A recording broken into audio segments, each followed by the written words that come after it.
তোমরা আল্লাহর দ্বীনের গৌরব, আল্লাহর দ্বীনের মর্যাদা রক্ষা করার জন্য তুমি তোমার জানকে বাজি লাগাও।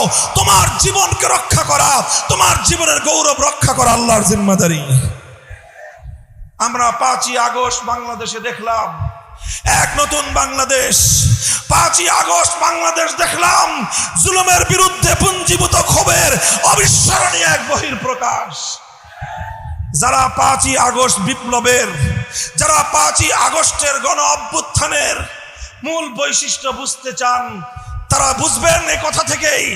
5ই আগস্টের বিপ্লবের একটা আইকন ছিল, বিপ্লবের একটা সিম্পটম ছিল, বিপ্লবের একটা প্রতীক ছিল। সেই প্রতীকটা টেকনাফ থেকে তেতুলিয়ায় অভিন্নভাবে কাউকে বলে দিতে হয় নাই। বাংলার তরুণ সমাজ ঐক্যবদ্ধভাবে সারা বাংলাদেশ